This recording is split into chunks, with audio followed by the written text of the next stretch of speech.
হিন্দু ধর্মের বিভিন্ন তিথিতে মা কালীর বিভিন্ন রূপের পুজো হয়।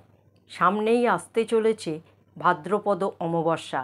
এই অমাবস্যাই কৌশিকী অমাবস্যা নামে পরিচিত।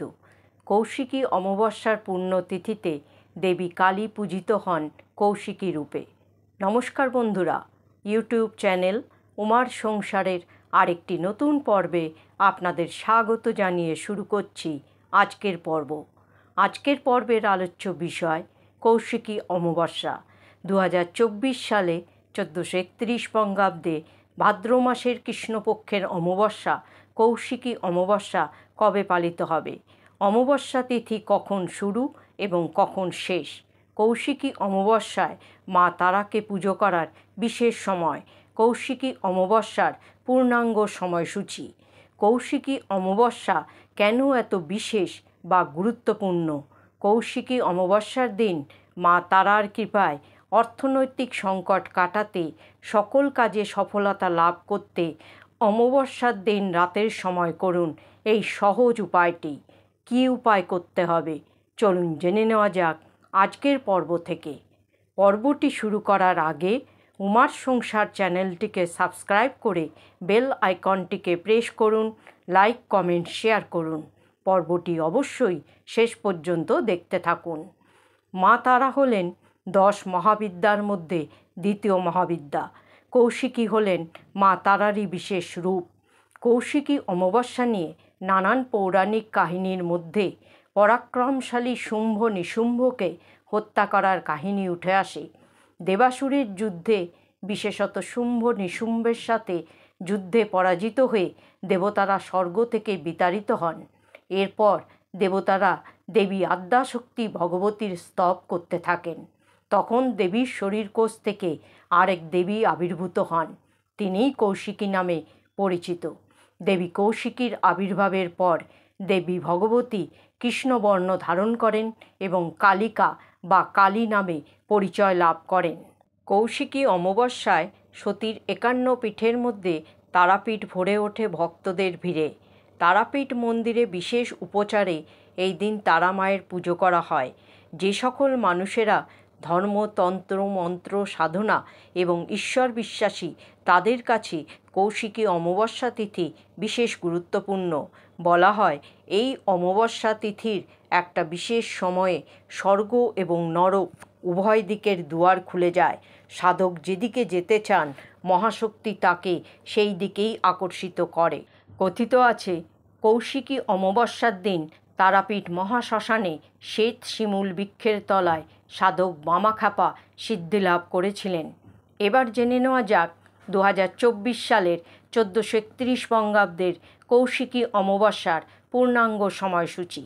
2024 সালে 1431 বঙ্গাব্দে ভাদ্রপদ কৌশিকী অমাবস্যা পালিত হবে 2রা সেপ্টেম্বর 2024, বাংলায় 16ই ভাদ্র 1431 সোমবার।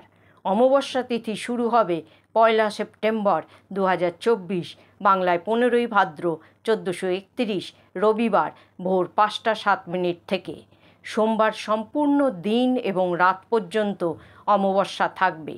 অমাবস্যা তিথি শেষ হবে 3রা সেপ্টেম্বর 2024, বাংলায় 17ই ভাদ্র 1431 মঙ্গলবার সকাল 6টা বেজে 31 মিনিটে।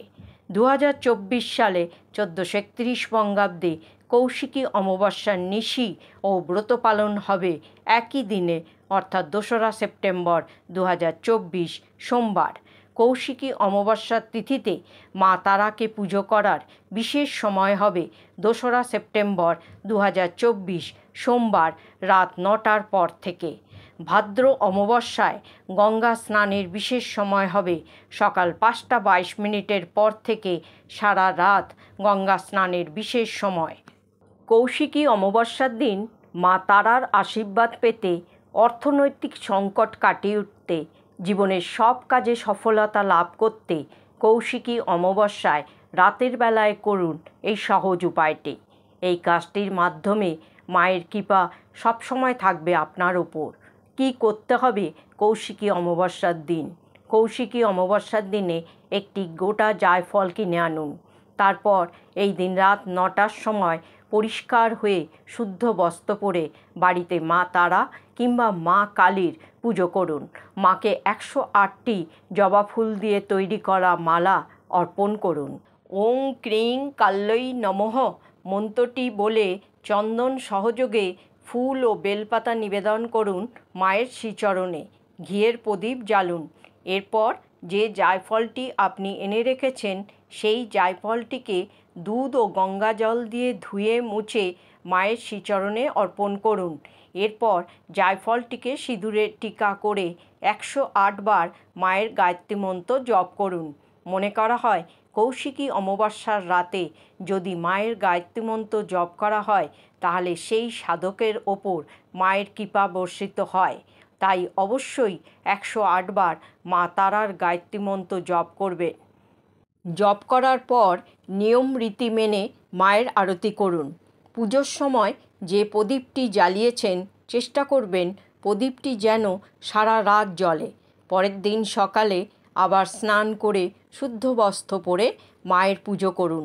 পুজো করার পর ওই জায়ফলটিকে আপনার বাড়ির কোনো সুরক্ষিত জায়গায় রেখে দিন। এই জায়ফলটি আপনার কাছে থাকলে মায়ের কৃপায় আপনার সকল সমস্যা দূর হবে, জীবনে সুখ ও শান্তির আগমন ঘটবে। বন্ধুরা, আজকের পর্বটি এখানেই শেষ করছি। সকলে ভালো থাকুন, সুস্থ থাকুন। জয় শ্রীকৃষ্ণ। রাধে রাধে।